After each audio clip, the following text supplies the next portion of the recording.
സിനിമയിൽ സ്റ്റണ്ടിനൊക്കെ ഡ്യൂപ്പ് ചെയ്യുന്ന ഒരു ആക്ഷൻ വുമണിനോട്, അതും സാമ്പത്തികമായി വളരെ പിന്നോക്കം നിൽക്കുന്ന ഒരു സാധാരണക്കാരിയോട്, ബിസിനസ്സിലെ ലാഭം മാത്രം നോക്കി കാര്യങ്ങൾ ചെയ്യുന്ന ഒരു റിച്ച് കമ്പനിയുടെ സിഇഒയ്ക്ക് പ്രണയം തോന്നിയാലോ? ഇതിനിടയിൽ അവരുടെ സോൾ പരസ്പരം ചേഞ്ച് ചെയ്യുക കൂടി ചെയ്താൽ പിന്നെ പറയണ്ടല്ലോ. അങ്ങനെ ഫാന്റസിയും ആക്ഷനും ഒക്കെ കൂടി ചേർന്ന നല്ലൊരു ലവ് സ്റ്റോറിയാണ് നമ്മൾ ഇന്നു മുതൽ കാണാൻ തുടങ്ങുന്നത്. നമ്മുടെ ഹീറോ ജൂവൺ നേരത്തെ സൂചിപ്പിച്ചതുപോലെ ഒരു റിച്ച് കമ്പനിയുടെ സിഇഒ ആണ്. അവൻ എവിടെ പോവാനായി റെഡിയായി ഇറങ്ങുന്ന സമയത്ത് അവന്റെ വീടിനെ തൊട്ടടുത്ത് തന്നെ താമസിക്കുന്ന അവന്റെ കസിനും പോപ്പുലർ സിംഗറുമായ ഓസ്കാർ രാവിലെ തന്നെ റോഡ് സൈഡിൽ നിന്ന് ആരെയോ കിസ് ചെയ്യുന്നത് കാണുന്നു. ജൂവൻ അത് കണ്ട് വണ്ടി നിർത്തുന്നുണ്ട്. ഓസ്കാർ ആളൊരു പ്ലേ ബോയ് ആണ്. അവന്റെ ഈ സ്വഭാവം തീരെ ഇഷ്ടമല്ലാത്ത ജൂവൻ മനഃപൂർവ്വം വണ്ടി അവർക്കടുത്തുകൂടി നല്ല സ്പീഡിൽ കൊണ്ടുപോയി അവരെ ഡിസ്റ്റർബ് ചെയ്താണ് പോയത്. ഓസ്കാർ കൂടെയുള്ള ലവർക്ക് തന്റെ കസിനെ ചെറുതായി ഒന്ന് പരിചയപ്പെടുത്തി കൊടുക്കുന്നുണ്ട്. എന്റെ കസിൻ ആയതുകൊണ്ട് പറയുകയല്ല, ഞങ്ങൾ തമ്മിൽ എല്ലാ കാര്യത്തിലും നല്ല കോമ്പറ്റീഷനാണ്. ഞാനൊരു സ്പോർട്സ് കാർ വാങ്ങിയാൽ അവൻ അതിന്റെ ഷോറൂം തന്നെ വിലയ്ക്ക് വാങ്ങും. ഞാനൊരു ബോട്ട് വാങ്ങിയാൽ അവൻ ആ ബോട്ട് ജെട്ടി മൊത്തത്തിൽ വാങ്ങിക്കും. അതാണ് ഞങ്ങൾ തമ്മിലുള്ള ഒരു ഇരിപ്പുവശം എന്നൊക്കെ പറഞ്ഞ് അവൻ കാര്യമായി കസിനെ അവൾക്ക് പരിചയപ്പെടുത്തി കൊടുക്കുന്നു. അതിനുശേഷം അവളുമായി ബ്രേക്കപ്പ് ആവുന്നുണ്ട്. പെട്ടെന്ന് ബ്രേക്കപ്പ് എന്നൊക്കെ കേട്ടപ്പോൾ ആ പെണ്ണ് ശരിക്കും ഞെട്ടുന്നു. ബ്രേക്കപ്പ് ആവാൻ വേണ്ടിയായിരുന്നെങ്കിൽ പിന്നെ നീ എന്തിനാണ് ഇപ്പോൾ എന്നെ കിസ് ചെയ്തത് എന്നവൾ ദേഷ്യപ്പെട്ട് ചോദിക്കുന്നുണ്ട്. അത് ഗുഡ് ബൈ കിസ് ആയിരുന്നു എന്ന് ഓസ്കാർ പറഞ്ഞപ്പോൾ അവൾക്ക് കലി അടക്കാൻ കഴിയുന്നില്ല. പക്ഷെ ബ്രേക്കപ്പ് ആവുകയാണെന്ന് പറഞ്ഞാൽ പിന്നെ അവൾ എന്ത് ചെയ്യാൻ? അവളുടെ ദേഷ്യപ്പെട്ട് അവിടെ നിന്ന് പോകുന്നു. വീട്ടുകാരായി അറേഞ്ച് ചെയ്ത ഒരു ബ്ലൈൻഡ് ഡേറ്റിനായിരുന്നു ജൂവൻ പോയത്. അവന്റെ നിലയ്ക്കും വിലക്കുമൊക്കെ ചേരുന്ന ഒരു സമ്പന്ന കുടുംബത്തിലെ യൂൻസിയോൾ എന്ന പെൺകുട്ടിയുമായിട്ടാണ് അവൻ മീറ്റ് ചെയ്തത്. കുറച്ചു സമയം അവൾക്കൊപ്പം ചിലവഴിക്കുന്നുണ്ടെങ്കിലും ഒരു കാരണം കണ്ടെത്തി അവളെ ഇഷ്ടപ്പെട്ടില്ല എന്ന് പറഞ്ഞ് അവൻ അവിടെ നിന്ന് പോകുന്നു. യൂൻസിയോളിനെ ആരെങ്കിലും റിജക്റ്റ് ചെയ്യുന്നത് ആദ്യമായിട്ടാണ്. അതുകൊണ്ട് തന്നെ അവനെ അവൾക്ക് ശരിക്കും അങ്ങ് പിടിക്കുന്നു. ഇവനെ തന്നെ വിവാഹം കഴിക്കണം എന്നൊരു വാശി അവളുടെ മനസ്സിൽ കയറുന്നുണ്ട്. സിറ്റിയിലെ വളരെ റിച്ച് ആയിട്ടുള്ള ആളുകൾക്ക് മാത്രം കയറാൻ കഴിയുന്ന ഒരു VIP കഫേയിലിരുന്ന് യൂൻസിയോൾ അവളുടെ ഫ്രണ്ടിനോട് ഇങ്ങനെ ഒരു ബ്ലൈൻഡ് ഡേറ്റ് നടന്നതിനെ കുറിച്ച് സംസാരിക്കുന്നു. ആ സമയത്താണ് നമ്മുടെ ഹീറോയിൻ റായും ഒരു ടോംബോയ് സ്റ്റൈലിൽ വളരെ ചീപ്പായിട്ടുള്ള ഡ്രസ്സൊക്കെ ധരിച്ച് ആ കഫേയിലേക്ക് വന്ന പാടെ അവൾ കോട്ട് ഊരി മാറ്റിയിട്ട് അവിടെ ഇരിക്കുന്നു. ആ സമയത്ത് അവളുടെ കയ്യിൽ ഒരു ടാറ്റു ചെയ്തിട്ടുണ്ട് ഡ്രാഗണിന്റെ. അത് അവിടെ ഇരുന്നവരൊക്കെ കാണുന്നു. യൂൻസിയോളിന്റെ കൂടെ അവളുടെ ഒരു ഫ്രണ്ടും കുട്ടിയും ഉണ്ടായിരുന്നു. ഡ്രാഗൺ ടാറ്റു ആ കുട്ടി കണ്ടാൽ അതിനെന്ത് ദോഷം വരും എന്ന രീതിയിൽ ആ ഫ്രണ്ട് കുഞ്ഞിനെ മറച്ചു പിടിക്കാനൊക്കെ ശ്രമിക്കുന്നുണ്ട്. യൂൻസിയോളിനാണെങ്കിൽ ഈ VIP മാത്രം കയറാവുന്ന ഈ കഫയിൽ അവളെ പോലെ ഒരു സാധാരണക്കാരി വന്നിരുന്നത് തീരെ ഇഷ്ടപ്പെടുന്നില്ല. അവൾ അതിന്റെ പേരിൽ പ്രശ്നമുണ്ടാക്കാനായി എഴുന്നേറ്റ് ചെല്ലുന്നു. അപ്പോഴാണ് റൈമിന്റെ ഫ്രണ്ട് അവൾക്ക് കോഫിയുമായി വന്നത്. റൈമിന്റെ ഫ്രണ്ട് അവിടുത്തെ സ്റ്റാഫാണ്. അവളെ കാണാൻ വേണ്ടിയാണ് റൈം അവിടേക്ക് വന്നത്. സാധാരണക്കാരെ അകത്ത് കയറ്റിയത് എന്തിനാണ് എന്ന് ചോദിച്ച് യൂൻസിയോൾ ആ സ്റ്റാഫിന് നേരെ വഴക്കുണ്ടാക്കുന്നു. തന്നെയാണ് ഉദ്ദേശിക്കുന്നതെന്ന് മനസ്സിലായപ്പോൾ റൈം ഒരു പ്രശ്നം ഉണ്ടാക്കാതിരിക്കാൻ വേണ്ടി റൂമിന്റെ കീ വാങ്ങാൻ വന്നതാണ് എന്നറിയിച്ച് കീ വാങ്ങി അവിടെ നിന്ന് പോവാൻ തുടങ്ങുന്നു. പക്ഷെ യൂൻസിയോൾ അങ്ങനെ അങ്ങ് അവളെ വെറുതെ വിടാനുള്ള ഉദ്ദേശത്തിലായിരുന്നില്ല. റൈമിന്റെ ഫ്രണ്ടിന്റെ നെയിം ടാഗും ഊരിക്കൊണ്ട് ഇക്കാര്യം കംപ്ലൈന്റ് ചെയ്യും എന്ന് പറഞ്ഞ് യൂൻസിയോൾ അവിടെ നിന്ന് ഇറങ്ങിപ്പോകുന്നു. താൻ കാരണം ഫ്രണ്ടിന് ഒരു പ്രശ്നം വരുന്നത് റൈമിന് സഹിക്കാൻ പറ്റുമായിരുന്നില്ല. അതുകൊണ്ട് റൈം യൂൻസിയോളുടെ പുറകെ പോകാൻ തുടങ്ങിയെങ്കിലും ഞാനൊന്ന് സോറി പറഞ്ഞാൽ തീരാവുന്ന പ്രശ്നമേ ഉള്ളൂ, നീ ഇത് വലിയ കാര്യമാക്കണ്ട എന്ന് പറഞ്ഞ ഫ്രണ്ട് അവളെ പിടിച്ചു നിർത്തുന്നതിനാൽ തൽക്കാലം അടങ്ങുന്നു. അങ്ങനെ ഫ്രണ്ടിനെ ഓർത്ത് മാത്രം ഈ പ്രശ്നം വലുതാക്കണ്ട എന്ന് കരുതി റായും അവിടെ നിന്ന് തിരികെ പോവാനായി പുറത്തിറങ്ങിയ സമയത്ത് യൂൻസിയോൾ അവിടെ നിൽക്കുന്നത് കാണുന്നു. അവളെ കണ്ടിട്ട് അങ്ങനെ വെറുതെ പോകാൻ അവൾക്ക് മനസ്സ് വരുന്നില്ല. അതുകൊണ്ട് അടുത്ത് നിന്ന് നെയിം ടാഗ് ചോദിച്ചേക്കാമെന്ന് കരുതി അവൾ യൂൻസിയോളുടെ അടുത്തേക്ക് ചെല്ലാൻ തുടങ്ങിയ സമയത്ത് യൂൻസിയോളുടെ ഫ്രണ്ട് അവളുടെ പുറകിൽ നിൽപ്പുണ്ട്. അവളുടെ ബാഗ് ഒരു കള്ളൻ തട്ടിയെടുത്തുകൊണ്ട് പോകുന്നു. വളരെ വില കൂടിയ ബ്രാൻഡഡ് ആയിട്ടുള്ള ബാഗാണത്. എങ്ങനെയെങ്കിലും അത് തിരികെ വാങ്ങിക്കൊണ്ട് വരാൻ പറഞ്ഞ് ഫ്രണ്ട് അവളുടെ കുട്ടിയെ എടുത്തുകൊണ്ട് നിൽക്കുകയായിരുന്ന ജോലിക്കാരിയെ കള്ളന് പുറകെ ഓടിച്ചു വിടാൻ തുടങ്ങുന്നു. ആ സ്ത്രീക്കാണെങ്കിൽ മര്യാദയ്ക്കൊന്നും ഓടാൻ പോലുള്ള കഴിവൊന്നുമില്ല. അങ്ങനെ ഒരു സാധാരണക്കാരിയെ അവർ ഫോഴ്സ് ചെയ്യുന്നത് കണ്ട് റായിമിന് അടങ്ങിയിരിക്കാൻ കഴിയുന്നില്ല. ആ ജോലിക്കാരിയെ സഹായിക്കാൻ വേണ്ടി ബാഗ് ഞാൻ തിരികെ കൊണ്ടുവരാം, നിങ്ങൾ ഇവിടെ തന്നെ നിൽക്കാൻ പറഞ്ഞിട്ട് അവൾ സൈക്കിളും എടുത്ത് കള്ളന് പുറകെ പോകുന്നു. കള്ളൻ ഇതിനിടയിൽ ഓടിച്ചെന്ന് ഒരു വണ്ടിയിൽ കയറിയിരുന്നു.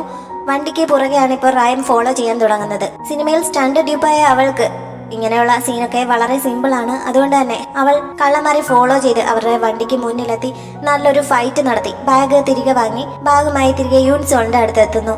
അവൾ ഇത്രയും കഷ്ടപ്പെട്ട് ബാഗ് തിരികെ കൊണ്ട് കൊടുത്തപ്പോൾ അതിനൊരു നന്ദി പോലും പറയാതെ അവളെ അപമാനിക്കുന്ന രീതിയിൽ അവൾ അതിൽ നിന്ന് എന്തെങ്കിലും സാധനം എടുത്തിട്ടുണ്ടോ എന്ന് പരിശോധിക്കാൻ യൂൻസിയോൾ ഫ്രണ്ടിനോട് പറയുന്നു. റൈമിന് അത് സഹിക്കാൻ കഴിയുന്നില്ല.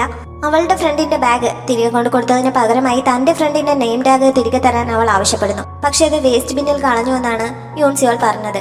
ആകെ കലി കയറിയ റായും അവളുടെ കഴുത്തിന് കുത്തിപ്പിടിച്ചിട്ട് നമ്മുടെ രണ്ടുപേരുടെയും സ്റ്റാറ്റസ് രണ്ടായിരിക്കാം, പക്ഷെ വേസ്റ്റ് ബിൻ എനിക്കും നിനക്കും ഒരേപോലെ തന്നെയാണ്, നീ അതിനുള്ളിൽ കളഞ്ഞ സ്ഥിതിക്ക് നീ തന്നെ അതെടുത്തു തരണം എന്ന് പറഞ്ഞ് അവളെയും പിടിച്ചുകൊണ്ട് വേസ്റ്റ് ബിന്നിന്റെ അരികിലേക്ക് പോകുന്നു. അവസാനം യൂൻസിയോൾ തോൽവി സമ്മതിച്ച് ബാഗിൽ തന്നെ ഉണ്ടായിരുന്ന നെയിം ടാഗ് എടുത്ത് അവൾക്ക് തിരികെ നൽകുന്നു. പക്ഷേ റായും അത് വാങ്ങി വെറുതെ അങ്ങ് പോകാൻ തയ്യാറല്ലായിരുന്നു. നെയിം ടാഗ് വേസ്റ്റ് ബിന്നിൽ കളഞ്ഞെന്നാണല്ലോ അവൾ പറഞ്ഞത്.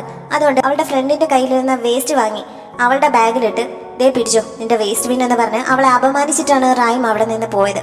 യൂൻസിയോളിന് ഇപ്പോൾ അവളോട് ഭയങ്കരമായ ദേഷ്യം തോന്നുന്നുണ്ട്. പക്ഷെ പകരം വീട്ടാൻ അവൾ ആരാണ് എന്ന് പോലും അവൾക്ക് അറിയില്ല. റായിം ഇപ്പോൾ സ്റ്റണ്ട് ഡ്യൂപ്പായി ഒരു സിനിമയിൽ അഭിനയിക്കുന്നുണ്ട്. മുമ്പ് നമ്മൾ കണ്ട ഓസ്കയുടെ ബ്രേക്കപ്പ് ആയ ലവർ ഉണ്ടല്ലോ, അത് ചേരിൻ എന്ന ഹീറോയിൻ ആയിരുന്നു. അവൾ ഹീറോയിനായി അഭിനയിക്കുന്ന സിനിമയിൽ അവൾക്ക് ഡ്യൂപ്പായിട്ടാണ് റായിം ഇപ്പോൾ അഭിനയിച്ചുകൊണ്ടിരിക്കുന്നത്. വളരെ അഡ്വഞ്ചർ ആയിട്ടുള്ള ഒരു സ്റ്റണ്ട് സീൻ റായിം വളരെ ഗംഭീരമായി തന്നെ അഭിനയിച്ച് തീർക്കുന്നു. പക്ഷേ സ്റ്റണ്ടൊക്കെ കഴിഞ്ഞ് ഏറ്റവും അവസാനം ക്ലോസ് സീൻ കാണിക്കുമ്പോൾ മാത്രം ഹീറോയിന്റെ സ്ഥാനത്ത് കയറി നിൽക്കുന്ന ചേരിനാണ് ചുറ്റുമുള്ളവരൊക്കെ കൈയടിക്കുന്നത്. കഷ്ടപ്പെട്ട് ആ സീൻ അത്ര മനോഹരമായി ചെയ്ത റായിമിനോട് അവൾ നന്നായി ചെയ്തു എന്ന് പറയാൻ ആ സെറ്റിൽ വളരെ കുറച്ചു പേർ മാത്രമേ ഉള്ളൂ. ആരെങ്കിലും തന്നെ അഭിനന്ദിച്ച് എന്തെങ്കിലും പറയുകയാണെങ്കിൽ റായിമിന് പെട്ടെന്ന് നാണം ഫീൽ ചെയ്യും. ആ സമയത്ത് അവൾ കാൽ പുറകിലേക്ക് തട്ടിക്കൊണ്ട് ഒരു പ്രത്യേക ആക്ഷൻ കാണിക്കാറുണ്ട്. സെറ്റിൽ ഉള്ളവർ മുഴുവൻ അഭിനന്ദിച്ചില്ലെങ്കിലും ആരെങ്കിലും ഒരാളുടെ അഭിനന്ദനം മതി അവൾ ഹാപ്പിയാവാൻ. ഹീറോയിന്റെ സെയിം ഡ്രസ്സൊക്കെ ധരിച്ചു കഴിയുമ്പോൾ സത്യത്തിൽ അവൾക്ക് ഹീറോയിനേക്കാൾ ലുക്കാണ്. അതുകൊണ്ട് തന്നെ ചേരിന് അവളോട് കുറച്ച് അസൂയുണ്ട്. എന്റെ വേഷം ധരിച്ചാൽ നീ എന്നെ പോലെ ആകും എന്നാണോ നിന്റെ വിചാരം എന്ന് ചോദിച്ച് അന്നും റായിമിനെ കുത്തിയിട്ടാണ് ഷൂട്ടിംഗ് കഴിഞ്ഞപ്പോൾ അവൾ പുറത്തേക്ക് പോയത്. റായിമിന് പക്ഷെ അതൊന്നും ഒരു പ്രശ്നമേ അല്ല, അവൾ അതൊന്നും മൈൻഡ് ചെയ്യാറേയില്ല. റായിം ഓസ്കയുടെ വലിയൊരു ഫാനാണ് കേട്ടോ. ഫ്രീ ടൈമിലൊക്കെ ഓസ്കയുടെ പാട്ട് കേൾക്കാൻ അവൾക്ക് വളരെ ഇഷ്ടമാണ്. സ്റ്റണ്ട് മാസ്റ്ററും അവളുടെ ആക്ഷൻ സ്കൂളിന്റെ ഡയറക്ടറും ഒക്കെ ആയ ജെങ്സു അവളുടെ കാര്യത്തിൽ നല്ല കെയറിംഗ് ആണ്. മാത്രമല്ല അവന് അവളോട് ഇഷ്ടവുമുണ്ട്. പക്ഷെ ഇതുവരെ അത് തുറന്നു പറയാനുള്ള ധൈര്യമില്ല. ഓസ്കയെ അവൾക്ക് ഇഷ്ടമാണ് എന്നറിയാവുന്നതുകൊണ്ട് അവന്റെ ഒരു സ്റ്റേജ് ഷോയ്ക്ക് ജെങ്സു അവളെ കൂട്ടിക്കൊണ്ടു പോകുന്നു. അതേ ഷോയ്ക്ക് തന്നെ ജൂവണും എത്തിയിട്ടുണ്ട്. അവന് ഓസ്കോയുടെ ഷോയ്ക്ക് വരാനുള്ള താല്പര്യം കൊണ്ടൊന്നുമല്ല, അവന്റെ സിസ്റ്റർ നിർബന്ധിച്ച് കൊണ്ടുവന്നിരിക്കുകയാണ്. ബോറടിച്ച് ഇടയ്ക്ക് വെച്ച് എഴുന്നേറ്റ് പോവാൻ ജുവൻ തുടങ്ങുന്നുണ്ടെങ്കിലും ഷോ കഴിയുന്നത് വരെ അവിടെ ഇരുന്നില്ലെങ്കിൽ ഓസ്കയോട് പറഞ്ഞ് അവനുമായിട്ടുള്ള കോൺട്രാക്ട് ക്യാൻസൽ ചെയ്യിക്കുമെന്ന് സിസ്റ്റർ ഭീഷണിപ്പെടുത്തുന്നതിനാൽ അവന് അവിടെ ഇരിക്കേണ്ടി വരുന്നു. അവനൊരു വലിയ കമ്പനിയുടെ CEO ആണെന്ന് നേരത്തെ പറഞ്ഞല്ലോ. എല്ലാ ദിവസവും ഒന്നും അവൻ കമ്പനിയിലേക്ക് വരാറില്ല. ആകെ ആഴ്ചയിൽ 2-3 ദിവസം മാത്രമാണ് അവിടേക്ക് വരുന്നത്. അവൻ വരുവാണെങ്കിൽ അതൊരു ഗംഭീര ഷോ തന്നെയാണ്. കാരണം അവൻ ലിഫ്റ്റ് ഉപയോഗിക്കാറില്ല. എസ്കലേറ്റർ വഴി അവൻ ബിൽഡിങ്ങിന്റെ ഏറ്റവും മുകളിലുള്ള ഓഫീസിലേക്ക് പോകുമ്പോൾ അവിടെയുള്ള സ്റ്റാഫ് മുഴുവൻ ഇരുവശത്തുമായി വന്ന് നിരന്നു നിൽക്കും. ഈ നിൽപ്പ് കാരണം നടുവൊടിയുന്ന സ്റ്റാഫുകളിൽ പലർക്കും അവന് ലിഫ്റ്റ് ഉപയോഗിച്ചുകൂടെ എന്ന കംപ്ലൈന്റ് ഉണ്ട്. റൈമിന്റെ ഫ്രണ്ടായ ആയോങ്ങിനെ പോലെയുള്ള ചിലർക്കാണെങ്കിൽ അവനെ പോലെ സുന്ദരനായ CEOയെ ഇങ്ങനെ കാണാൻ കിട്ടുന്നത് വലിയ സന്തോഷമുള്ള കാര്യമാണ്. ജൂവൻ ഇങ്ങനെ ആഴ്ചയിൽ 2 ദിവസം മാത്രം ഓഫീസിലേക്ക് വരുന്നത് കാരണം അവൻ ഇല്ലാത്ത സമയത്ത് അവിടുത്തെ കാര്യങ്ങളൊക്കെ നോക്കി നടത്തുന്നത് മാനേജർ പാർക്കാണ്. എത്രയും പെട്ടെന്ന് ജൂവനെ പ്രസിഡന്റ് സ്ഥാനത്ത് നിന്ന് മാറ്റി ആ സ്ഥാനം തട്ടിയെടുക്കാൻ പാർക്ക് ആഗ്രഹിച്ചുകൊണ്ടിരിക്കുകയാണ്. അതുകൊണ്ട് പാർക്ക് വലിയ ബഹുമാനമൊന്നുമില്ലാതെയാണ് ജൂവനോട് പെരുമാറാറുള്ളത്. അയാളുടെ മനസ്സിലിരിപ്പ് അവന് നന്നായി അറിയാം. അതുകൊണ്ട് ആ ഒരു രീതിയിലാണ് അവനും അയാളുമായി ഡീൽ ചെയ്യാറുള്ളത്. അന്ന് അവൻ ചെന്ന സമയത്ത് അവർ ഏതോ ഒരു പുതിയ പ്രോജക്റ്റിന്റെ റിപ്പോർട്ട് അവന്റെ മുന്നിൽ വയ്ക്കുന്നുണ്ട്. പക്ഷെ അതൊന്ന് തുറന്നു നോക്കുക പോലും ചെയ്യാതെ ഇതാണോ നിങ്ങൾക്ക് ചെയ്യാൻ പറ്റുന്ന ഏറ്റവും ബെസ്റ്റ് എന്നാണ് അവൻ ചോദിച്ചത്. അതോടെ സ്റ്റാഫിന് ആകെ സംശയമാവുന്നു. എല്ലാവരും കൂടി നിന്ന് പരിങ്ങുന്നത് കണ്ടപ്പോൾ എങ്കിൽ പിന്നെ വീണ്ടും ചെയ്തിട്ട് പുതിയ പ്രോജക്റ്റ് കൊണ്ടുവരാൻ പറഞ്ഞ് അവൻ ആ ഫയൽ തിരികെ നൽകുന്നു. താൻ സബ്മിറ്റ് ചെയ്ത പ്രോജക്റ്റ് ഒന്ന് തുറന്നു നോക്കുക പോലും ചെയ്യാതെ അവൻ റിജക്ട് ചെയ്യുന്നത് പാർക്കിനെ ദേഷ്യം പിടിപ്പിക്കുന്നുണ്ട്. എന്നാലും അയാൾക്ക് എതിർന്നും പറയാൻ കഴിയില്ല. ഓസ്ക വളരെ പോപ്പുലർ ആയിട്ടുള്ള സിംഗറും ആക്ടറും ഒക്കെ ആണെങ്കിലും അടുത്ത സമയത്ത് ഇറങ്ങിയ അവന്റെ ആൽബങ്ങളൊക്കെ അത്ര ഹിറ്റ് ആയിട്ടില്ല. അതുകൊണ്ട് തന്നെ അവന് ഇപ്പോൾ പുതിയ വർക്കൊക്കെ കുറവാണ്. അതുകൊണ്ട് അവന്റെ മാനേജർ അതിന്റെ ടെൻഷനിലാണ്. പുതിയതായി അവന് വേണ്ടി ഒരു ഡയറക്ടറെ കണ്ടുപിടിക്കാൻ വേണ്ടിയുള്ള ഓട്ടത്തിലാണ് അയാൾ. ഓസ്കയ്ക്കാണെങ്കിൽ ഇക്കാര്യത്തിലൊന്നും അത്ര വലിയ ടെൻഷനൊന്നുമില്ല. അവൻ ലൈഫ് എൻജോയ് ചെയ്തിങ്ങനെ പോവുകയാണ്. മാനേജർ പുതിയ ഡയറക്ടറെ കണ്ടുപിടിക്കുന്ന കാര്യമൊക്കെ പറഞ്ഞ് അവൻ വീട്ടിലേക്ക് വന്ന സമയത്ത് ജൂവൻ അവനെ വെയിറ്റ് ചെയ്ത് അവിടെ നിൽപ്പുണ്ടായിരുന്നു. ഇവർ രണ്ടുപേരും അടുത്തടുത്താണ് താമസിക്കുന്നതെന്ന് നേരത്തെ പറഞ്ഞല്ലോ. ഒരുമിച്ച് പുറത്തു പോകാമെന്ന് ജൂവൻ അവനോട് പറയുന്നു. ഈ സമയത്ത് പാർക്ക് ഇവൻ നേരത്തെ റിജക്ട് ചെയ്ത പ്രോജക്റ്റ് വീണ്ടും റെഡിയാക്കിക്കൊണ്ട് അവിടെ എത്തുന്നതിനാൽ ജൂവൻ അയാളുടെ അടുത്തേക്ക് പോകുന്നുണ്ട്. ഇപ്പോഴും പ്രോജക്റ്റ് വാങ്ങിയ ശേഷം ഇതാണോ നിങ്ങൾക്ക് ചെയ്യാൻ പറ്റുന്ന ഏറ്റവും ബെസ്റ്റ് എന്ന് അവൻ ചോദിക്കുന്നുണ്ട്. പാർക്ക് ഇത്തവണ ഇതാണ് എന്ന് പറയുന്നു. അങ്ങനെ അവനത് തുറന്ന് നോക്കുന്നു. പക്ഷെ കഴിഞ്ഞ വർഷം പ്രിപ്പയർ ചെയ്ത അതേ പ്രോജക്റ്റ് തന്നെയാണ് ഇത്, വലിയ വ്യത്യാസമൊന്നുമില്ല എന്ന് പറഞ്ഞ് ജൂവൻ അയാളെ കുറ്റപ്പെടുത്തുന്നു. അയാൾ കുറെ ന്യായീകരണങ്ങളൊക്കെ പറയുന്നുണ്ടെങ്കിലും അവൻ അതിനെ എതിർത്ത് തന്റെ ഭാഗത്തുള്ള കാരണങ്ങൾ വ്യക്തമാക്കുന്നു. അങ്ങനെ അത് വീണ്ടും റിജക്ട് ചെയ്യുകയാണ്. പാർക്കിന് ആകെ ദേഷ്യം വരുന്നുണ്ടെങ്കിലും ഇതുമായി പൊരുത്തപ്പെടാതെ മറ്റു വഴികളില്ല. ജൂവന്റെ കമ്പനിയുടെ മെയിൻ മോഡൽ ഓസ്കയാണ്. അവനുമായിട്ടുള്ള കോൺട്രാക്ട് കഴിയാറായിരിക്കുന്നു. അത് പുതുക്കുന്ന കാര്യത്തെക്കുറിച്ചും പാർക്ക് അവനോട് സംസാരിക്കുന്നുണ്ട്. അതിന്റെ കാര്യം ഞാൻ ഏറ്റുവെന്ന് ജൂവൻ പറയുന്നു. 10 മിനിറ്റിനുള്ളിൽ പുറത്തേക്ക് പോകാൻ റെഡി ആവണമെന്ന് അവൻ അവിടെ ഇരുന്നുകൊണ്ട് തന്നെ ഓസ്കായെ വിളിച്ച് പറയുന്നുണ്ട്. അങ്ങനെ കുറച്ച് കഴിഞ്ഞപ്പോൾ രണ്ടുപേരും കൂടി പുറത്തേക്ക് പോകുന്നു. ഒരു ബാറിലേക്കാണ് അവർ പോയത്. അവിടെ ഇരുന്ന് സംസാരിക്കുന്ന കൂട്ടത്തിൽ കോൺട്രാക്ട് റിന്യൂ ചെയ്യുന്നതിനെ കുറിച്ച് ജൂവൻ ഓസ്കയോട് പറയുന്നുണ്ട്. ഓസ്ക കുറച്ച് റേറ്റ് കൂട്ടി ചോദിക്കുന്നു. പക്ഷേ ജൂവൻ അത് നൽകാൻ തയ്യാറല്ല.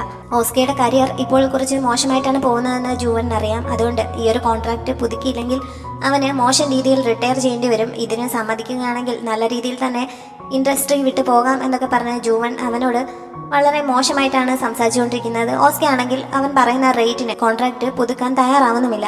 ഇവരിങ്ങനെ സംസാരിച്ചുകൊണ്ടിരിക്കുന്ന സമയത്ത് കുറച്ച് അപ്പത്തിരുന്ന ഒരു പെണ്ണ് അവരെ തന്നെ നോക്കിക്കൊണ്ടിരിക്കുന്നുണ്ട്. ഈ ഒരു സംസാരം അവസാനിപ്പിക്കാൻ വേണ്ടി ആ പെണ്ണ് എന്നെ കുറേ നേരമായി നോക്കിക്കൊണ്ടിരിക്കുകയാണ്, അതുകൊണ്ട് ഞാൻ അവളത്തേക്ക് പോയി ഒന്ന് ഹായ് പറഞ്ഞിട്ട് വരാം എന്നൊക്കെ പറഞ്ഞ് ഓസ്ക എഴുന്നേറ്റ് പോകാൻ തുടങ്ങിയപ്പോൾ അവൾ നിന്നെയല്ല നോക്കുന്നത്, എന്നെയാണ് നോക്കുന്നതെന്ന് ജൂവൻ പറയുന്നു. ഞാൻ ആദ്യം പറഞ്ഞല്ലോ, ഇവർ രണ്ടുപേരും തമ്മിൽ എല്ലാ കാര്യത്തിലും ഭയങ്കര വാശിയാണ് ആദ്യം മുതലേ. ആരെയാണ് ആ പെണ്ണ് നോക്കുന്നത് എന്ന് പറഞ്ഞ് ഇവർ തമ്മിൽ തർക്കമാവുന്നു. അവസാനമാണ് ജൂവൻ പറഞ്ഞത്, ഞാൻ അവളുമായിട്ട് ഒരു ബ്ലൈൻഡ് ഡേറ്റിന് വന്നതാണ്, എന്നിട്ട് അവളുടെ അടുത്തേക്ക് ചെല്ലാത്തതുകൊണ്ടാണ് അവളിങ്ങനെ നോക്കിക്കൊണ്ടിരിക്കുന്നതെന്ന്. ഓസ്ക ശരിക്കും ഷോക്കാവുന്നുണ്ട്. ബ്ലൈൻഡ് ഡേറ്റിന് വന്നിട്ട് ആ പെണ്ണെ ഒന്ന് നോക്കുക പോലും ചെയ്യാതെ ജൂവൻ അവിടെ നിന്ന് എഴുന്നേറ്റ് പോകുന്നു. ഓസ്കാർ പിന്നെ എന്ത് ചെയ്യാൻ, അവനും അവിടെ നിന്ന് പോവാനായി എഴുന്നേറ്റ സമയത്ത് ബാറിൽ ഒരു പയ്യനിരുന്ന് പാട്ട് പാടാൻ തുടങ്ങുന്നുണ്ട്. ആ പാട്ട് ഓസ്കയെ വല്ലാതെ അട്രാക്ട് ചെയ്യുന്നു. അങ്ങനെ കുറെ സമയം അവൻ അവിടെ നിന്നത് കേൾക്കുന്നു.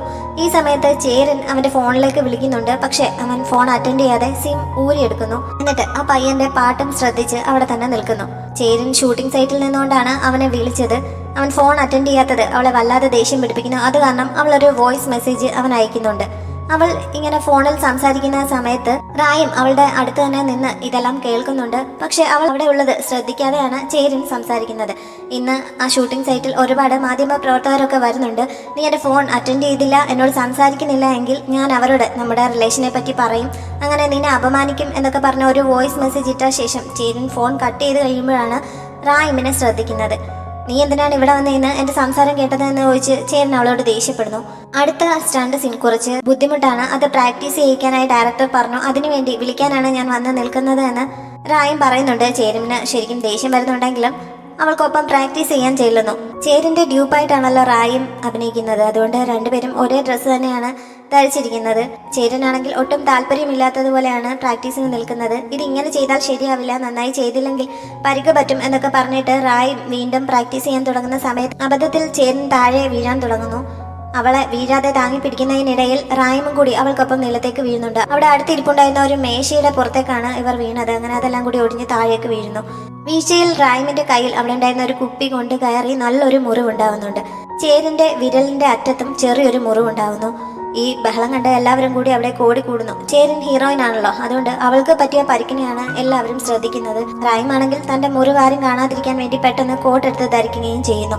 ഹീറോയിന് അങ്ങനെ ഒരു മുറിവുണ്ടാക്കിയതിന്റെ പേരിൽ ഡയറക്ടർ റായിമിനെ കുറ്റപ്പെടുത്താൻ തുടങ്ങുന്നു. അവൾ അദ്ദേഹത്തോട് സോറി പറയുന്നുണ്ട്. ഇത് കണ്ടുകൊണ്ട് ജങ്സു അവിടേക്ക് വരുന്നുണ്ട്. നീ എന്തിനാണ് സോറി പറയുന്നതെന്ന് ചോദിച്ച് ജങ്സു അവളെ വഴക്ക് പറയുന്നു. അതോടെ ഡയറക്ടർ അവന് നേരെ തിരിയുന്നു. ഹീറോയിന് മുറിവ് പറ്റിയ കാര്യം ഡയറക്ടർ പറഞ്ഞപ്പോൾ ഹീറോയിന് മാത്രമല്ല ഇവൾക്ക് മുറിവ് പറ്റിയിട്ടുണ്ടോ എന്ന് പറഞ്ഞ് ജങ്സു റായിമിന്റെ കൈ പിടിച്ച് കാണിക്കുന്നു. പക്ഷെ അവരെ സംബന്ധിച്ച് അതൊരു പ്രശ്നമേ അല്ല. റായിമും എനിക്കിതൊരു പ്രശ്നമല്ല, ഞാൻ ഇനിയും അഭിനയിക്കാൻ തയ്യാറാണ് എന്ന് പറഞ്ഞ് വീണ്ടും സോറി പറഞ്ഞുകൊണ്ട് നിൽക്കുകയാണ്. ജങ്സു ആണെങ്കിൽ ഒട്ടും വിട്ടുകൊടുക്കാൻ തയ്യാറാവുന്നില്ല. നീ എന്തിനാണ് ഇങ്ങനെ എപ്പോഴും സോറി പറഞ്ഞുകൊണ്ടിരിക്കുന്നത്? നീ ഒരു ആക്ട്രസ് അല്ലേ, ഇവരോട് നേരത്തെ തന്നെ പ്രാക്ടീസ് ചെയ്യണമെന്ന് ഞങ്ങൾ പറഞ്ഞിരുന്നതാണ്, എന്നിട്ട് എന്താണ് അവർ ചെയ്യാതിരുന്നത് എന്ന് പറഞ്ഞ് ചേരനെ കുറ്റപ്പെടുന്നു. അങ്ങനെ ഡയറക്ടറോട് അവൻ എതിർത്ത് പറയുന്നത് കാരണം ഡയറക്ടർക്ക് ദേഷ്യം വന്നിട്ട് നീ എന്നോട് കൂടുതൽ എതിർത്ത് സംസാരിക്കുകയാണെങ്കിൽ നിന്നെ ഈ സൈറ്റിൽ നിന്ന് പറഞ്ഞു വിടും എന്ന് പറയുന്നു. അതുകൂടി കേട്ടപ്പോൾ ജങ്സു അങ്ങനെ പറഞ്ഞു വിടേണ്ട ആവശ്യമില്ല, ഞാനിപ്പോൾ തന്നെ പാക്കപ്പ് ആവുകയാണ് എന്ന് പറഞ്ഞ് തൻ്റെ ടീമിനോട് എല്ലാം പാക്ക് ചെയ്ത് പുറത്തേക്ക് പോകാൻ റെഡി ആയിക്കൊള്ളാൻ പറയുന്നു. റായിമിന് മാത്രം അത് ഉൾക്കൊള്ളാൻ പറ്റുന്നില്ല. അവൾ തടയാൻ ശ്രമിച്ചിട്ടും ജങ്സു അത് കേൾക്കാൻ നിൽക്കാതെ അവിടെ നിന്ന് പോകുന്നു. ജൂവൻ ഈ സമയം വീട്ടിൽ വെച്ച് അവൻ്റെ ഡോക്ടറുമായി കൺസൾട്ട് ചെയ്തുകൊണ്ടിരിക്കുകയാണ്. അവൻ ഓഫീസിലേക്ക് 2 ദിവസം മാത്രം പോകുന്നതിനൊരു കാരണമുണ്ട്. അവന് ലിഫ്റ്റിൽ കയറാൻ കഴിയില്ല. മുമ്പത്തെ ഒരു ഇൻസിഡന്റ് കാരണം ലിഫ്റ്റ് അവനൊരു ട്രോമയാണ്. അതുകൊണ്ടാണ് അവൻ ഈ എസ്കലേറ്റർ ഉപയോഗിക്കുന്നത്. അതിന് ഈ ഡോക്ടറുടെ ട്രീറ്റ്മെന്റിലാണ് അവൻ. അവന്റെ മരുന്നിന്റെ ഡോസ് കുറയ്ക്കുന്ന കാര്യമൊക്കെയാണ് ഡോക്ടർ അവനോട് സംസാരിച്ചുകൊണ്ടിരിക്കുന്നത്. ഈ സമയത്ത് ഓസ്ക അവന്റെ ഫോണിലേക്ക് വിളിക്കുന്നു. ഓസ്ക ഇപ്പോഴായിരുന്നു ചേരൻ അയച്ച വോയിസ് മെസ്സേജ് കേട്ടത്. അവൾ പത്രക്കാരോടും ചാനലുകാരോടും ഒക്കെ തങ്ങളുടെ റിലേഷനെ പറ്റി വെളിപ്പെടുത്തും എന്ന് പറഞ്ഞ് ഭീഷണിപ്പെടുത്തിയിരിക്കുകയാണല്ലോ. അങ്ങനെ സംഭവിക്കാതിരിക്കാൻ വേണ്ടി അവൾ ഇപ്പോഴുള്ള ഷൂട്ടിംഗ് സൈറ്റിലേക്ക് പോയി അടുത്ത 3 മണിക്കൂർ അവളെ ഒന്ന് ഹോൾഡ് ചെയ്ത് വെക്കണം. ഞാനിപ്പോൾ ഒരു ഷൂട്ടിന് വേണ്ടി റെഡി ആയിക്കൊണ്ടിരിക്കുകയാണ്, അതുകൊണ്ട് എനിക്കിപ്പോൾ പോകാൻ പറ്റില്ല, നീ അതെനിക്ക് പകരമായി അതൊന്ന് ചെയ്യണം എന്ന് റിക്വസ്റ്റ് ചെയ്തുകൊണ്ടാണ് ഓസ്ക വിളിക്കുന്നത്. പക്ഷെ ജൂവൻ അത് മുഴുവൻ കേൾക്കാൻ പോലും നിൽക്കാതെ കോൾ കട്ട് ചെയ്യാൻ തുടങ്ങുന്നുണ്ട്. പെട്ടെന്ന് ഓസ്ക അവനുമായിട്ടുള്ള കോൺട്രാക്ട് പുതുക്കാൻ തയ്യാറാണ് എന്ന് സമ്മതിക്കുന്നതിനാൽ മാത്രം ജൂവൻ മുഴുവൻ കേൾക്കാൻ തയ്യാറാവുന്നു. ഓസ്ക ഇപ്പോൾ ഇങ്ങോട്ട് വിളിച്ച് കോൺട്രാക്ട് പുതുക്കാൻ തയ്യാറാണെന്ന് പറഞ്ഞതല്ലേ, അതുകൊണ്ട് മുമ്പ് കൂട്ടിക്കൊടുക്കാമെന്ന് പറഞ്ഞ തുക നൽകില്ല എന്ന് കൂടി ജൂവൻ പറയുന്നുണ്ട്. അവസാനം ഓസ്കയ്ക്ക് ഇപ്പോഴത്തെ സാഹചര്യത്തിൽ അത് സമ്മതിക്കേണ്ടി വരുന്നു. അങ്ങനെ ഓസ്കയുമായിട്ട് ഡീൽ ഉണ്ടാക്കിയ ശേഷം ജൂവൻ അവിടേക്ക് പോകാമെന്ന് സമ്മതിക്കുന്നു. ചേരൻ ഉള്ള അതേ ഷൂട്ടിംഗ് സൈറ്റിൽ തന്നെയാണല്ലോ റായിമും ഉള്ളത്. തന്റെ ഭാഗത്തു നിന്നുണ്ടായ പ്രശ്നമാണ്, അതുകൊണ്ട് വീണ്ടും അഭിനയിപ്പിക്കണം എന്നൊക്കെ പറഞ്ഞ് അവൾ ഡയറക്ടറോട് പോയി റിക്വസ്റ്റ് ചെയ്തുകൊണ്ട് നിൽക്കുകയാണ്. പക്ഷെ ജെൻസ് അവിടെ നിന്ന് പിണങ്ങി പോയത് കാരണം എനിക്കൊന്നും ചെയ്യാൻ കഴിയില്ല, ഞാനല്ല അവനെ പറഞ്ഞയച്ചത്, അവൻ സ്വന്തമായി തന്നെ പോയതല്ലേ എന്നൊക്കെ പറഞ്ഞ് ഡയറക്ടർ അവളോട് തിരിച്ച് ദേഷ്യപ്പെടുകയും ചെയ്യുന്നു. ഇങ്ങനെ അവർ സംസാരിച്ചുകൊണ്ട് നിൽക്കുന്ന സമയത്താണ് നമ്മുടെ ജൂവൺ അവിടെ എത്തിയത്. ജൂവണിന് ചേരിനെ നേരിട്ട് അറിയില്ല, അതുകൊണ്ട് സൈറ്റിൽ ഇരുന്ന് ഉറങ്ങുകയായിരുന്ന ഒരു ആളിനെ വിളിച്ചുണർത്തിയിട്ട് ചേരൻ ഏതാണ് എന്ന് അവൻ അന്വേഷിക്കുന്നു. ആ പയ്യൻ കണ്ണുറന്ന് നോക്കിയപ്പോൾ റായും ഡയറക്ടറുടെ അടുത്ത് നിന്ന് സംസാരിക്കുന്നത് കണ്ട് അത് ചേരനാണ് എന്ന് തെറ്റിദ്ധരിക്കുന്നു. പുറകിൽ നിന്ന് നോക്കിയാൽ ആർക്കും പെട്ടെന്ന് അങ്ങനെയല്ലേ തോന്നുകയുള്ളൂ. അങ്ങനെ അതാണ് ചേരൻ എന്ന് ജൂവൺ വിചാരിക്കുന്നു. അങ്ങനെ അവൻ റായിമിന്റെ അടുത്ത് എന്നിട്ട് നിനക്ക് ഓസ്കയെ അറിയാമോ എന്ന് ചോദിക്കുന്നുണ്ട്. ഓസ്കയെ അറിയാത്ത ആരും അവിടെ ഇല്ലല്ലോ. റായിം ആണെങ്കിൽ ഓസ്കയുടെ വലിയ ഫാനും. അറിയാമെങ്കിൽ എന്ത് വേണം എന്ന് അവൾ ചോദിച്ചപ്പോൾ ഓസ്കയ്ക്ക് നിന്നെ കാണാൻ ആഗ്രഹമുണ്ട്, എന്റെ കൂടെ വരാൻ പറഞ്ഞ് ജൂവൻ അവളെ വിളിച്ചുകൊണ്ട് പോകുന്നു. ഓസ്ക വിളിച്ചതുകൊണ്ട് മാത്രം റായിം കൂടെ ചെല്ലുന്നുണ്ട്. മുകൾ വശം ഓപ്പൺ ആയിട്ടുള്ള ജൂവന്റെ കാറിലാണ് അവർ പോകുന്നത്. കൈക്ക് മുറിവേറ്റത് കാരണം റായിമിന് ചെറിയ പനിയുണ്ട്, അതുകൊണ്ട് അവൾക്ക് നല്ല തണുപ്പ് അനുഭവപ്പെടുന്നതിനാൽ അതിന്റെ മുകൾ വശം അടയ്ക്കാൻ അവൾ പറയുന്നുണ്ടെങ്കിലും എങ്കിൽ പിന്നെ ഇങ്ങനെ ഒരു വണ്ടി വാങ്ങേണ്ട ആവശ്യമില്ലല്ലോ എന്ന് പറഞ്ഞ് അവൻ അത് സമ്മതിക്കുന്നില്ല. ചേരിനെ ആദ്യമായി മീറ്റ് ചെയ്ത ഹോട്ടലിലേക്ക് അവളെ കൊണ്ടുപോകാനായിരുന്നു ഓസ്ക അവനോട് പറഞ്ഞിരുന്നത്. അതുകൊണ്ട് ഓസ്കയെ അവൾ ആദ്യമായി എവിടെ വെച്ചാണ് മീറ്റ് ചെയ്തത് എന്ന് അവൻ ചോദിക്കുന്നു. അവൾ പറഞ്ഞത് കുറച്ച് ദൂരെയുള്ള റിറ്റ്സ് എന്ന് പറയുന്ന ഒരു ഹോട്ടലാണ്. അവിടുത്തെ 12ാം നിലയിലുള്ള റൂമിലാണ് അവർ മീറ്റ് ചെയ്തത് എന്നറിഞ്ഞപ്പോൾ ജൂവന് ആകെ ഭ്രാന്ത് കയറുന്നുണ്ട്. അവനെ ലിഫ്റ്റ് ഉപയോഗിക്കാൻ പറ്റില്ലല്ലോ, അത്രയും നിലയും അവൻ നടന്നു കയറണം. എന്തായാലും ഓസ്കയുടെ കോൺട്രാക്റ്റിന് വേണ്ടി അവൻ അവളെ അങ്ങോട്ടേക്ക് കൂട്ടിക്കൊണ്ടു പോകുന്നു. ഹോട്ടലിലെത്തി 12ാം നിലയിലെ ആ റൂമിന്റെ കീ ഒക്കെ എടുത്തു കൊടുത്തിട്ട് അവൻ ലിഫ്റ്റിനടുത്തേക്കാണ് അവൾക്ക് കീ നൽകിയിട്ട് അവളോട് മുകളിലേക്ക് പോയിക്കോളാൻ പറയുന്നു. അവൻ എന്താണ് വരാത്തത് എന്ന് അവൾ ചോദിച്ചപ്പോൾ അവന് മറുപടി നൽകാൻ ആദ്യം പറ്റുന്നില്ല. കാരണം ലിഫ്റ്റ് ഉപയോഗിക്കാൻ പറ്റില്ല എന്നുള്ള കാര്യം അവിടെ പറയാൻ പറ്റില്ലല്ലോ. അതുകൊണ്ട് എന്നെപ്പോലെ ഒരാൾക്കൊപ്പം ഏതെങ്കിലും പെണ്ണ് ഒരു ഹോട്ടലിലേക്ക് കയറി പോകുന്നത് ആരെങ്കിലും അറിഞ്ഞാൽ അതൊരു വലിയ ഇഷ്യൂ ആവും. നീ വിചാരിക്കുന്നത് പോലെയുള്ള ഒരു നിസ്സാരക്കാരനല്ല ഞാൻ പുറകെ വന്നോളാം എന്നൊക്കെ അവൻ എക്സ്ക്യൂസ് പറയുന്നു. അവനെ കണ്ടാൽ ഇപ്പോൾ അങ്ങനെ വലിയൊരു CEO ആണ് എന്നൊന്നും പറയില്ല. ഒരു ട്രാക്ക് സ്യൂട്ടാണ് അവൻ ധരിച്ചിരിക്കുന്നത്. അതുകൊണ്ട് അവൻ ഈ പറയുന്നതൊക്കെ കേട്ടപ്പോൾ റായിമിനും അവിടെ നിൽപ്പുണ്ടായിരുന്ന മറ്റുള്ളവർക്കും ചിരി വരുന്നു. താൻ പറയുന്നതൊന്നും അവൾ വിശ്വസിക്കുന്നില്ല എന്ന് മനസ്സിലായപ്പോൾ എൻ്റെ ഈ ഡ്രസ്സ് കണ്ടിട്ടാണ് നീ ഇത് പറയുന്നതെങ്കിൽ ഇതൊരു സാധാരണ ഡ്രസ്സല്ല, സംശയമുണ്ടെങ്കിൽ നോക്കിക്കൊള്ളാൻ പറഞ്ഞ് അവൻ അതിൻ്റെ കോട്ട് കുറച്ച് ഊരിയിട്ട് അതിലുള്ള ബ്രാൻഡ് നെയിം കാണിച്ചു കൊടുക്കാനായി തുടങ്ങുന്നു. ഇത് ഒരു വലിയ ഡിസൈനർ കൈകൊണ്ട് നെയ്തുണ്ടാക്കിയതാണ് എന്നൊക്കെ പറയാൻ തുടങ്ങുന്നുണ്ടെങ്കിലും അപ്പോഴേക്കും ലിഫ്റ്റ് തുറക്കുന്നതിനാൽ അവൾ അത് മുഴുവൻ കേൾക്കാൻ പോലും നിൽക്കാതെ പൂച്ചത്തോടെ അതിനുള്ളിലേക്ക് കയറുന്നു. അവർ പോയി എന്ന് അല്പം കഴിഞ്ഞപ്പോഴാണ് അവന് മനസ്സിലായത്. അവൻ ആകെ ചമ്മുന്നു. അവളാണെങ്കിൽ അവനെ മൈൻഡ് ചെയ്യാതെ ഇവനെന്താ ഭ്രാന്തനാണോ എന്ന രീതിയിൽ ഒരു നോട്ടം നോക്കിയിട്ട് മുകളിലേക്ക് പോകുന്നുണ്ട്. ജൂവന് ഇങ്ങനെ ഒരു അപമാനം നേരിടുന്നത് ഇത് ആദ്യമായിട്ടാണ്. അതുകൊണ്ട് അവൻ ആകെ വല്ലാതെ ചമ്മി നിൽക്കുകയാണ്. റായിം ശരിക്കും ആ ഹോട്ടലിൽ വെച്ച് ഓസ്കയെ മുമ്പ് മീറ്റ് ചെയ്തിട്ടുണ്ടായിരുന്നു. മുമ്പ് ഒരു സിനിമയുടെ ഷൂട്ടിങ്ങിന് വന്ന സമയത്താണത്. അന്ന് അവൾ അവനെ പരിചയപ്പെട്ടിരുന്നു. അവൻ സംസാരിച്ച സമയത്ത് നാണം കൊണ്ട് അവളുടെ കാല് പുറകിലേക്ക് തട്ടുന്ന ആ എക്സ്പ്രഷൻ അവൾ അന്ന് ചെയ്യുന്നുണ്ട്. ഓസ്കയും അത് ശ്രദ്ധിച്ചിരുന്നു. അവളുടെ പേരൊക്കെ അന്ന് അവൻ ചോദിച്ച് മനസ്സിലാക്കിയിരുന്നു. അങ്ങനെ അവനുമായി മീറ്റ് ചെയ്തതിന്റെ ഓർമ്മ ഉള്ളതുകൊണ്ടാണ് ആദ്യമായി മീറ്റ് ചെയ്ത ഈ മുറിയിലേക്ക് അവൾ ജൂവനെ വിളിച്ചുകൊണ്ട് വന്നത്. ലിഫ്റ്റ് ഉപയോഗിക്കാൻ കഴിയാതെ ജൂവൻ ഈ 12 നിലയും നടന്ന് മുകളിലേക്ക് കയറിക്കൊണ്ടിരിക്കുകയാണ്. കുറെ ആയപ്പോൾ മുകളിലേക്ക് കയറാൻ കഴിയാതെ സൈഡിലുള്ള കൈവരിയിൽ പിടിച്ച് വലിഞ്ഞ് അവൻ ഒരു വിധത്തിൽ എത്തിപ്പെടുന്നു. അവൻ കയറി ചെല്ലുന്ന സമയത്ത് റായിം ഒരു കുപ്പി വെള്ളം എടുത്ത് കുടിക്കാൻ തുടങ്ങുകയായിരുന്നു. പട്ടിയെ പോലെ അണച്ചുകൊണ്ടാണ് ജൂവൻ അവിടെ എത്തിയത്. വെള്ളം കണ്ട ഉടൻ അവൻ അത് വാങ്ങി കുടിക്കുന്നു. അതിനുശേഷം അവൻ അവിടെ ഇരുന്ന് അവളുടെ റേറ്റിനെ പറ്റിയും മറ്റും സംസാരിക്കുന്നുണ്ട്. അങ്ങനെ സംസാരിച്ചു വരുന്ന കൂട്ടത്തിലാണ് ഇവൻ ചേരിന് പകരം തെറ്റിയാണ് തന്നെ കൂട്ടിക്കൊണ്ട് വന്നിരിക്കുന്നതെന്ന് അവൾക്ക് മനസ്സിലാവുന്നത്. അതോടെ അവൾ അവിടെ ഇരുന്ന് പൊട്ടിച്ചിരിക്കാൻ തുടങ്ങുന്നു. അവൻ ഏത് ഗ്രാമത്തിൽ നിന്ന് വന്ന പയ്യനാണ്, ഓസ്കയുടെ അസിസ്റ്റന്റ് ആണ് എന്നൊക്കെയാണ് അവൾ വിചാരിച്ചിരിക്കുന്നത്. ഈ സമയത്ത് ഓസ്ക അവന്റെ ഫോണിലേക്ക് വിളിക്കുന്നുണ്ട്. റായിം പെട്ടെന്ന് ഫോൺ പിടിച്ചു വാങ്ങിയിട്ട് അവൻ തന്നെ ആള് മാറി കൂട്ടിക്കൊണ്ട് വന്നിരിക്കുന്ന വിവരം ഓസ്കയോട് പറയുന്നു. അവൾ അത് പറഞ്ഞ് പൂർത്തിയാക്കുന്നതിന് മുമ്പ് ജൂവൻ അവളുടെ കയ്യിൽ നിന്ന് ഫോൺ വാങ്ങി കട്ട് ചെയ്യുന്നുണ്ട്. എത്ര ലക്ഷങ്ങളുടെ ഡീലാണ് നീ കാരണം ഇപ്പോൾ ക്യാൻസൽ ആവാൻ പോകുന്നത് എന്ന് പറഞ്ഞ് അവൻ അവളെ കുറ്റപ്പെടുത്താൻ തുടങ്ങുന്നു. എന്റെ ഭാഗത്ത് ഇതിൽ എന്ത് കുഴപ്പമാണ് ഉള്ളതെന്ന് ചോദിച്ച് അവൾ തിരിച്ച് ദേഷ്യപ്പെടുന്നു. ഈ സമയത്താണ് അവൾക്ക് സൈറ്റിൽ നിന്ന് ഡയറക്ടറുടെ കോൾ വന്നത്. അവളെ വെച്ച് തന്നെ ഷൂട്ടിംഗ് കണ്ടിന്യൂ ചെയ്യാൻ തീരുമാനിച്ചിരിക്കുകയാണ്. അതുകൊണ്ട് എത്രയും പെട്ടെന്ന് സൈറ്റിലെത്താൻ അയാൾ അവളോട് ആവശ്യപ്പെടുന്നു. അരമണിക്കൂറിനുള്ളിൽ തിരികെ എത്താമെന്ന് പറഞ്ഞാണ് അവൾ കോൾ കട്ട് ചെയ്തത്. കോൾ വന്ന സമയത്ത് അവൻ ഇടയ്ക്ക് കയറി എന്തോ പറയാൻ തുടങ്ങുന്നതിനാൽ അവൾ അവന്റെ വായ പൊത്തിപ്പിടിച്ചിരുന്നു. അവനത് വിയർപ്പിന്റെ സ്മെല്ല് കൊണ്ട് ഇടയ്ക്ക് തട്ടിക്കളയുകയും ചെയ്യുന്നു. അവൾ എഴുന്നേറ്റ് പോകാൻ തുടങ്ങിയപ്പോൾ അരമണിക്കൂർ കൊണ്ട് എന്തായാലും നിനക്ക് അവിടെ എത്താൻ പറ്റില്ല, അത് മാത്രമല്ല 2 മണിക്കൂർ കൂടി ഇവിടെ ഇരിക്കേണ്ട ആവശ്യമുണ്ട് എന്ന് പറഞ്ഞ് അവൻ തടയുന്നു. നീ ഉദ്ദേശിക്കുന്ന ചേരി ഞാനല്ല, നിനക്ക് ചേരിനെ കാണണമെന്ന് ആഗ്രഹമുണ്ടെങ്കിൽ കാറിന്റെ കീ എനിക്ക് തരാൻ പറഞ്ഞപ്പോൾ അവൻ അവളെ ഡ്രൈവ് ചെയ്യാൻ സമ്മതിക്കുന്നു. പക്ഷേ വണ്ടിയിൽ കയറിയിരുന്ന് അവൻ ഉറക്കെ നിലവിളിക്കുന്നുണ്ട്. അത്ര സ്പീഡിലാണ് അവൾ വണ്ടി ഓടിക്കുന്നത്. ജീവനോടെ അതിൽ നിന്ന് പുറത്തിറങ്ങാൻ കഴിയുമെന്ന് അവൻ പ്രതീക്ഷിച്ചതല്ല. വണ്ടിയിൽ നിന്ന് ഇറങ്ങിയപ്പോൾ ജുവൻ ഓടിപ്പോയി വാൾ വെക്കാൻ തുടങ്ങുന്നുണ്ട്. അവൾ കാറിന്റെ കീ തിരികെ അവനെ അറിഞ്ഞു കൊടുത്തിട്ട് എന്റെ പോലെ തന്നെ ഡ്രസ് ചെയ്തിരിക്കുന്ന ഒരാൾ ഈ ലൊക്കേഷനിലുണ്ട്, അതാണ് ചേരൻ എന്ന് പറഞ്ഞിട്ട് അവിടെ നിന്ന് ഓടിപ്പോകുന്നു. ചേരനെ നേരിട്ട് കാണിച്ചു തരാത്തതിന്റെ പരിഭവമൊക്കെ അവൻ പുറകിൽ നിന്ന് വിളിച്ചു പറയുന്നുണ്ടെങ്കിലും അവൾ ഒന്നും ശ്രദ്ധിക്കുന്നില്ല. എന്തായാലും അവൻ ചേരനെ കണ്ടെത്തുന്നു. അവൻ ചെല്ലുന്ന സമയത്ത് ചേരൻ പത്രക്കാരുടെ മുന്നിൽ ഇരിക്കുകയാണ്. പക്ഷെ അവൻ അടുത്ത് ചെന്ന് അവന്റെ കാർഡ് കാണിച്ചപ്പോൾ അവൾ ശരിക്കും അത്ഭുതപ്പെടുന്നു. ഇപ്പോഴുള്ള ഓസ്കയെക്കാട്ടിലും വലിയ ഡീലാണ് ഇവൻ. അവളുടെ വലിയ ഫാനാണ്. റൂമറുകളൊന്നുമില്ലാതെ അവളെ മീറ്റ് ചെയ്യണമെന്ന് ആഗ്രഹമുണ്ട് എന്നൊക്കെ അവൻ പറയുന്നതിനാൽ തൽക്കാലം ചേരൻ ഓസ്കയുമായിട്ടുള്ള വിഷയത്തെക്കുറിച്ചൊന്നും പത്രക്കാരോട് സമ്മതിക്കാതെ അടങ്ങാൻ തയ്യാറാവുന്നു. അങ്ങനെ ഓസ്ക ഏൽപ്പിച്ച കാര്യം കറക്റ്റായി ഡീൽ ചെയ്ത ശേഷം ജുവൻ അവിടെ നിന്ന് തിരികെ പോവാനായി ഇറങ്ങുന്നു. ഓസ്ക അവനെ വിളിച്ചിട്ട് കാര്യങ്ങളെല്ലാം ഓക്കെ ആയോ എന്നൊക്കെ അന്വേഷിക്കുന്നുണ്ട്. അവൻ ഇങ്ങനെ സംസാരിച്ചുകൊണ്ട് പുറത്തേക്ക് ഇറങ്ങുന്ന സമയത്താണ് റായും സ്റ്റണ്ട് സീൻ ഷൂട്ട് ചെയ്തുകൊണ്ട് നിൽക്കുന്നത് കാണുന്നത്. അങ്ങനെ അവളെ കണ്ടപ്പോൾ സത്യം പറഞ്ഞാൽ അവന് അവളുടെ മുഖത്ത് നിന്ന് കണ്ണെടുക്കാൻ പോലും കഴിയുന്നില്ല. അത്രയ്ക്ക് ഇഷ്ടപ്പെട്ട് അവൻ അറിയാതെ അവളെ തന്നെ നോക്കി നിന്ന് പോകുന്നുണ്ട്. അറിയാതെ അവൻ അവളുടെ ഫാനായി മാറുകയാണ്. ഷൂട്ടിംഗ് കഴിഞ്ഞ് അവൾ പുറത്തിറങ്ങിയപ്പോൾ അവൻ അവളെ വെയിറ്റ് ചെയ്ത് അവിടെ നിൽക്കുന്നുണ്ടായിരുന്നു. അവൾ ഒരു സ്റ്റണ്ട് വുമൺ ആണ് എന്ന് അവനിപ്പോൾ മനസ്സിലായി കഴിഞ്ഞിരുന്നു. അവനെ കണ്ടപ്പോൾ ചേരനെ കണ്ടോ എന്ന് അവൾ അന്വേഷിക്കുന്നുണ്ട്. കൂട്ടത്തിൽ നേരത്തെ ധരിച്ചിരുന്ന ഡ്രസ്സ് ലൊക്കേഷനിലെ അതിന്റെ ചാർജുള്ള ആളിനെ തിരികെ ഏൽപ്പിക്കുകയും ചെയ്യുന്നു. അതിൽ ബ്ലഡ് പറ്റിയിരിക്കുന്നത് കണ്ട് അവർ അവളെ കുറ്റപ്പെടുത്തിയപ്പോൾ അവൾ അതിന് സോറി പറയുന്നുമുണ്ട്. അവൾ ഇങ്ങനെ ഇത്ര റിസ്ക്കുള്ള ഒരു ജോലി ഏറ്റെടുക്കാൻ എന്താണ് കാരണം? സ്കൂളിൽ പഠിക്കാൻ വളരെ മണ്ടിയായിരുന്നു എന്ന് ജുവനിടയിൽ അവളോട് ചോദിക്കുന്നത് കേട്ടപ്പോൾ അവൾക്ക് ദേഷ്യം വരുന്നുണ്ട്. അവൾ അവന്റെ കാലിനിട്ട് ചെറുതായി ഒരു തൊഴി കൊടുക്കുന്നു. ആ ചെറുതായിട്ടാണ് തോഴിച്ചതെങ്കിലും അവനെ നന്നായി വേദനിക്കുന്നുണ്ട്. എന്തിനാണ് ഇങ്ങനെ ചെയ്തത്? ഞാൻ നിന്നെ കുറ്റപ്പെടുത്തിയൊന്നും പറഞ്ഞില്ലല്ലോ. നീ ഇത്ര ബുദ്ധിമുട്ടുള്ള ഒരു ജോലി ചെയ്യുന്നത് കൊണ്ട് ചോദിച്ചതല്ലേ എന്നൊക്കെ ചോദിച്ച് അവൻ പിന്നെയും പുറകെ ചെല്ലുന്നു. എന്റെ കൈ ഇന്ന് മുറിഞ്ഞിരിക്കുകയാണ്, അത് നിന്റെ ഭാഗ്യമാണെന്ന് കരുതിക്കുക, അല്ലെങ്കിൽ ഞാൻ നിന്നെ കൊന്നേനെ എന്ന് പറഞ്ഞുകൊണ്ടാണ് അവൾ മുന്നോട്ട് പോകുന്നത്. അത് ശരിക്കുള്ള മുറിവല്ലെന്ന് എനിക്കറിയാം, മേക്കപ്പ് ഇട്ടിരിക്കുകയല്ലേ എന്ന് ചോദിച്ച് അവൻ പുറകെ ചെന്നപ്പോൾ മേക്കപ്പ് ഇട്ടിരിക്കുകയല്ല, ശരിക്കും മുറിഞ്ഞതാണ്, എനിക്ക് സംസാരിക്കാൻ മൂടില്ല എന്ന് പറഞ്ഞ് അവൾ മുന്നോട്ട് തന്നെ പോകുന്നു.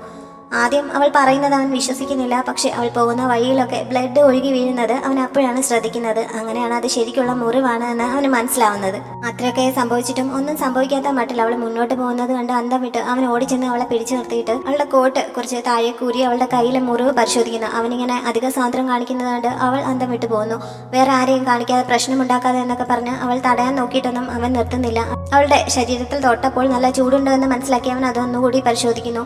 അവളാണെങ്കിൽ അവന്റെ കൈ തട്ടി മാറ്റിയിട്ട് ഡ്രസ്സൊക്കെ പിടിച്ച് നേരെ ഇടുന്നുണ്ട്. പക്ഷെ അവൾ എത്ര എതിർത്തിട്ടും അവൻ നിർബന്ധിച്ച് അവന്റെ വണ്ടിയിൽ തന്നെ അവളെ ഹോസ്പിറ്റലിലേക്ക് കൊണ്ടുവന്നു. ഹോസ്പിറ്റലിന് മുന്നിലെത്തിയപ്പോൾ അവൾ വണ്ടിയിൽ നിന്നിറങ്ങി ഹോസ്പിറ്റലിലേക്ക് കയറാതെ തിരികെ പോകാൻ തുടങ്ങുന്നു. പക്ഷേ അവൻ പുറകെ ഓടിച്ചെന്ന് അവളെ പിടിച്ചു നിർത്തുന്നുണ്ട്. ഹോസ്പിറ്റലിൽ പോകേണ്ട, എനിക്ക് കുഴപ്പമൊന്നുമില്ല എന്ന് പറഞ്ഞ് അവൾ കുറെ നിർബന്ധം പിടിക്കുന്നുണ്ടെങ്കിലും ഇത് സമൂഹത്തോടുള്ള എൻ്റെ കടമയാണ്, അതുകൊണ്ട് എനിക്ക് എൻ്റെ ഡ്യൂട്ടി ചെയ്യാതിരിക്കാൻ പറ്റില്ല എന്ന് പറഞ്ഞ് അവൻ ബലമായി അവളെ കയ്യിൽ കോരി എടുത്തുകൊണ്ട് ഹോസ്പിറ്റലിനുള്ളിലേക്ക് കൊണ്ടുപോകുന്നു. അവിടെ ചെന്ന് ട്രിപ്പിട്ട് എടുത്തുന്നുണ്ട്. അപ്പോഴേക്കും അവൾ ഉറങ്ങിപ്പോകുന്നു.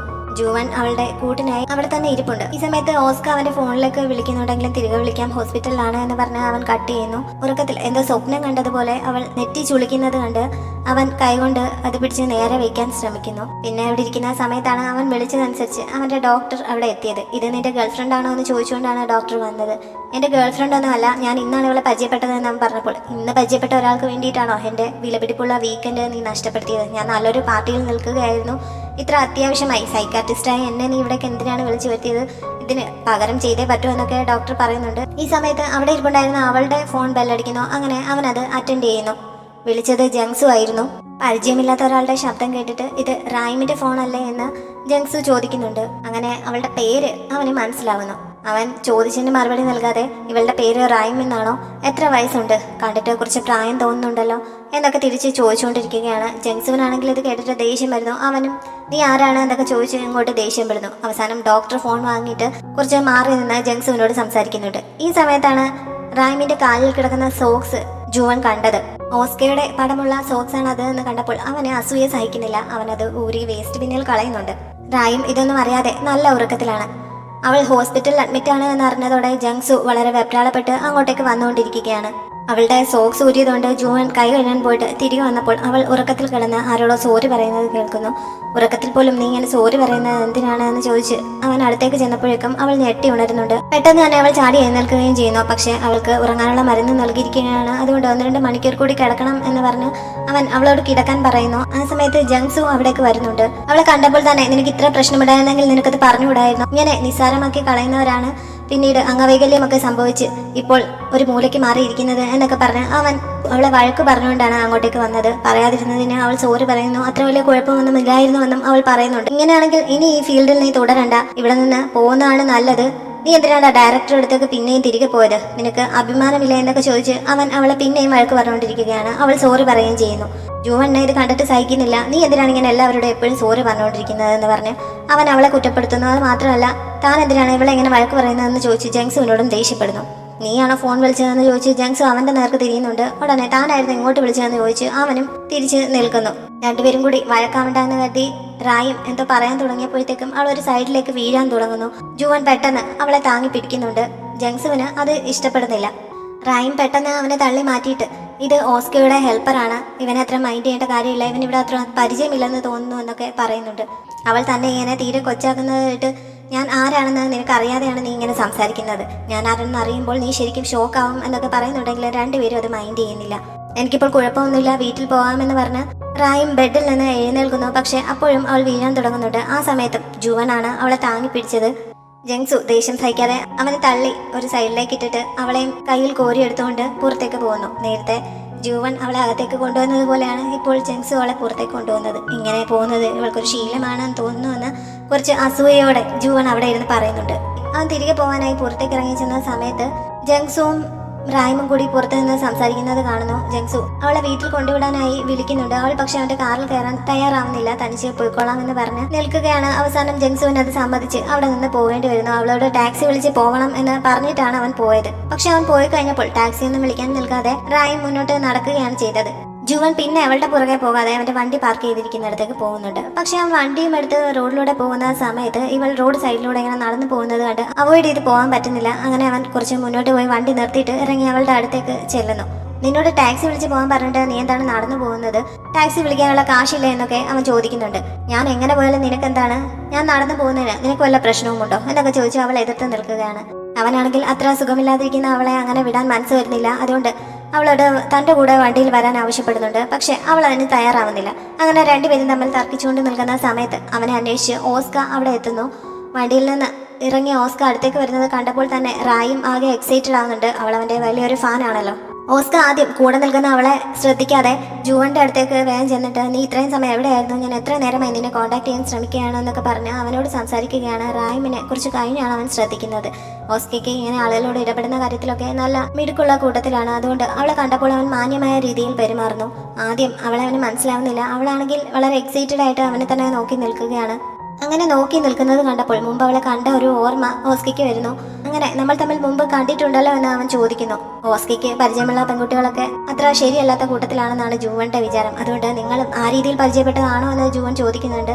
അത് കേട്ടപ്പോൾ റായും അവനെ കുറ്റപ്പെടുത്തുന്നു. അതിനുശേഷം ഓസ്കയ്ക്ക് തെറ്റ് പറ്റിയതായിരിക്കും, അങ്ങനെ ഓർത്തിരിക്കാൻ മാത്രം പരിചയമൊന്നും നമ്മൾ തമ്മിലില്ല എന്ന് പറയുന്നു. പക്ഷെ ഓസ്കയ്ക്ക് തെറ്റിയതായിരുന്നില്ല. അവളെ ആദ്യം ഷൂട്ടിംഗ് സൈറ്റിൽ വെച്ച് മീറ്റ് ചെയ്തത് അവന് ഓർമ്മ വരുന്നു.